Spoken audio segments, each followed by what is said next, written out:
Pernyataan yang dikeluarkan oleh West Papua Liberation Organization dan West Papua Interest Association dalam Forum United Nations Permanent Forum on Indigenous Issues menjadi sorotan penting di kancah internasional. Dalam pertemuan ini, kedua organisasi tersebut menyampaikan pandangan dan aspirasi mereka terkait isu-isu yang dihadapi masyarakat adat Papua, yang menurut mereka telah lama diabaikan oleh pemerintah dan komunitas internasional. WPLO dan WPIA menekankan pada pentingnya pengakuan hak-hak dasar masyarakat adat Papua, termasuk hak atas tanah, budaya, dan identitas mereka. Mereka menuding bahwa eksploitasi sumber daya alam di wilayah Papua, baik oleh perusahaan multinasional maupun kebijakan negara, telah menyebabkan marginalisasi dan penderitaan yang mendalam bagi masyarakat adat. Pernyataan ini didukung dengan berbagai data yang menunjukkan meningkatnya deforestasi, hilangnya akses terhadap tanah adat, serta dampak sosial ekonomi yang merugikan masyarakat lokal. Dalam forum tersebut, juga menyoroti perlunya perhatian global terhadap pelanggaran hak asasi manusia yang diduga terjadi di Papua. Mereka menyerukan agar PBB, melalui mekanisme-mekanisme yang ada, melakukan investigasi independen terkait berbagai insiden kekerasan dan diskriminasi yang dialami masyarakat Papua. Tidak hanya itu, mereka juga mengajukan permohonan agar komunitas internasional mendukung upaya mereka untuk mendapatkan hak penentuan nasib sendiri, yang selama ini menjadi inti dari perjuangan mereka. Forum ini menjadi platform untuk menyuarakan perjuangan mereka di hadapan dunia, menegaskan bahwa masyarakat adat Papua bukan hanya korban dari dinamika politik dan ekonomi, tetapi juga pemegang hak yang sah atas tanah dan budaya mereka. Dengan dukungan dari berbagai pihak yang hadir di UNPFII, mereka berharap isu-isu yang mereka angkat dapat menjadi agenda prioritas dalam diskusi global tentang masyarakat adat dan hak asasi manusia. Wah. Distinguished Madam Chairperson of the United Nations Permanent Forum on Indigenous Issues and members, Indigenous brothers and sisters, United Nations member state, Indigenous Parliament members, ladies and gentlemen. First of all, I would like to thank you for giving us, West Papua delegation to United Nations, the opportunity for presenting the aspiration of our people in the 16th session of UN Permanent Forum on Indigenous Issues. It is over 54 years since 1963, Netherlands, New Guinea, or West Papua joined with Indonesia as Irian Jaya, and the dishonest result of the Act of Free Choice in 1969, which our human rights and fundamental freedom in West Papua have never been fully guaranteed.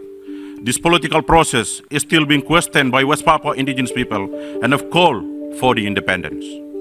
Madam Chair, on 1st May 2016, the proclamation of West Papua independence by the West Papuan indigenous and West Papua freedom fighter, TPN-OPM, under the General Commander of Mr. Goliath Tabuni and Mr. Anton Obed-Nego Tabuni in Tingginambut of Puncak Jaya, West Papua, counted 11 years ago, West Papua people proclaimed its independence. The implementation of the Special Autonomy Law number 21 of the year 2001 in Papua province was rejected by West Papua indigenous people of West Papua and continue call for self-determination and independence. On 7 March 2016, the Solidarity of Papuan Public Servant, gathered in Jayapura, and signed on the banner in supporting Governor and Deputy Governor of Papua Province statement to return the Special Autonomy Law number 21 of the year 2001 back to the Indonesia central government. Madam Chair, on 19 April 2017 last month, we the representative of indigenous people attended Mus Renbang, the meeting of development plan in Papua Province, in which the governor of Papua Province, Mr. Lucas Enembe, was very concerned about the death number of West Papua indigenous people because of the alcohol drink in Papua Province, and stressing to all Bupati and Wali Kota, the head of Regency and city mayor in Papua Province, to implement the government regulation on banning alcohol drinking, which causing many West Papuan died. The human rights violation is continue occur among indigenous West Papuan and indigenous human rights defender, which was highlighted in the report of Human Rights Council Working Group on Universal Periodic Review 13th session.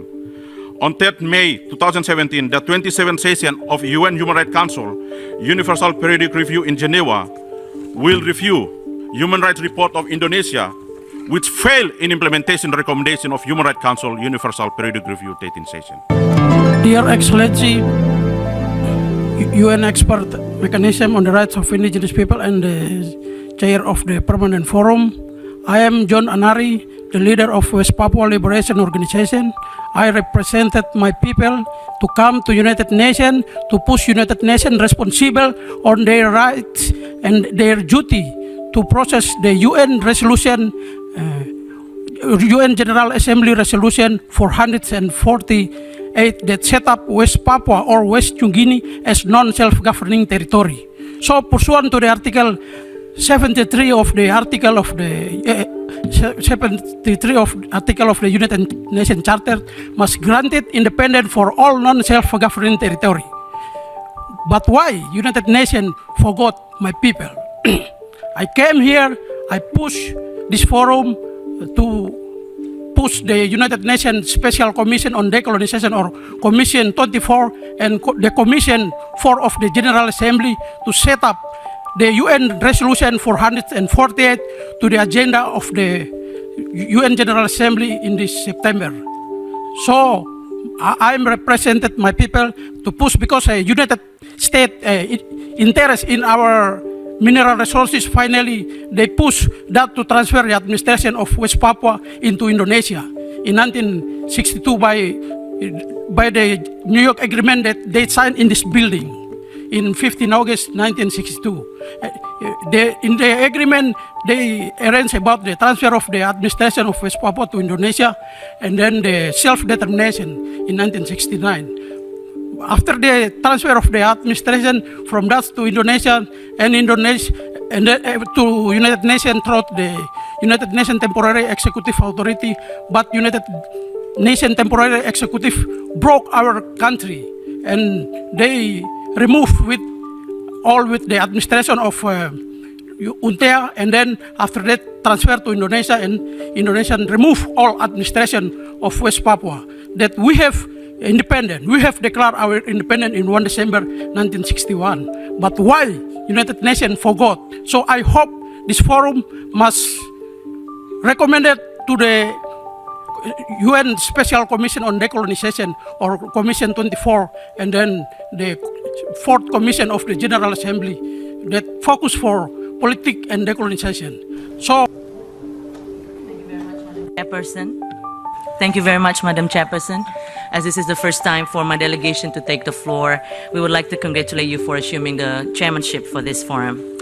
Madam Chairperson, as an archipelagic state comprises of the area ranging as vast as New York to California, Indonesia is proud to be having its multi-ethnic, multi-religious mosaics.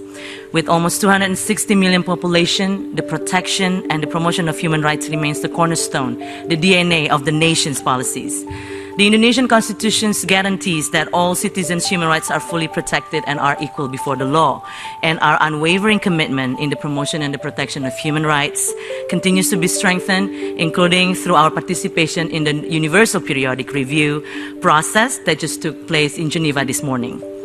Moreover, we continue to constructively contribute as one of the members of the Human Rights Council and extend our cooperation with the UN human rights mechanisms, which are demonstrated, among others, through the recent visit of the Special Rapporteur on Health to Papua and other parts of Indonesia. Therefore, Madam Chairperson, my delegation deeply regrets that this August forum continues to be misused by certain groups, misleadingly claim themselves as the genuine representatives of more than 400 tribes of Papua and West Papua provinces in Indonesia with their own ill-intended agenda, instead of focusing on the most pressing issues that the indigenous peoples are facing now, instead of contributing constructively to the genuine efforts taken in order to improve the welfare of our Adat community. Statements and false allegations are made attempting to breach the UN Charter, provisions of the UNDRIP itself, and violate the principle of territorial integrity and sovereignty of the states by taking the separatist group agenda. This has to stop, Madam Chairperson. Comments concerning the so-called issue of West Papua made by the previous speakers during the dialogue on the 1st of May 2007 are misled, biased, and contrary to the facts that despite the challenges that we face on the ground, prosperity, justice, rule of law, as well as respect for human rights and the specific interests of our Papuan brothers and sisters continue to guide the government policies and programs implemented throughout the area. It is evident that the misleading statement is attributable to ignorance of history, including the history of Indonesia at the United Nations, the principal positions of the international community over the years, as well as the recent development in Indonesia, including actual advances and current development in the provinces of Papua and West Papua.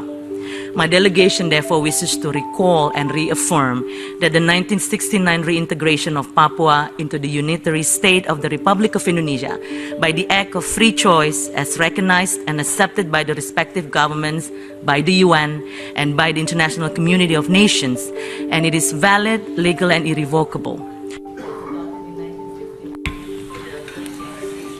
Je vous remercie, Madame, pour votre déclaration. Je donne maintenant la parole à Boro Women's Justice Forum.